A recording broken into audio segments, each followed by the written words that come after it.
हवामानाचा अंदाज सांगताना मी जगातील जे काही हवामानाचे मॉडेल आहे आपल्या आपण म्हणतो 200 देश आहे, तर काही जे आता जर तसं बघितलं ते भारतीय Indian Space Research Organisation ISRO, तशा भारताच्या अमेरिकेतील जी नासा संस्था आहे बघ, त्या संस्थेचे काही हवामान मॉडेल आहे, त्या युरोपचे मॉडेल आहे, जसं European Centre of Weather forecast.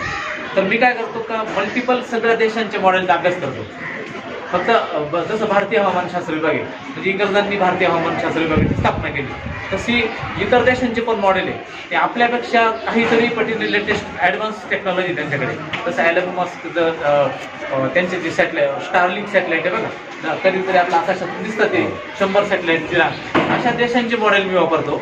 आणि त्याच्यामुळे हवामानाचा अंदाज करताना वेगवेगळ्या गोष्टी त्या संकलित करतो आणि त्या केल्यानंतर अचूकता येते त्या अंदाजामध्ये. फक्त एका गोष्टीवर हवामानाचा अंदाज त्याच्याने राहत नाही. अनेक देशांच्या अनेक संस्थांचे जे मॉडेल आहे, मॉडेलचा अभ्यास करून तो हवामानाचा अंदाज त्याच्याकडे काढतो, त्याच्यामुळे त्याच्यात अचूकता येते. म्हणून हवामानाचा अंदाज करताना माझ्या शेतकऱ्यांना त्याचा फायदा होतो. थँक्यू.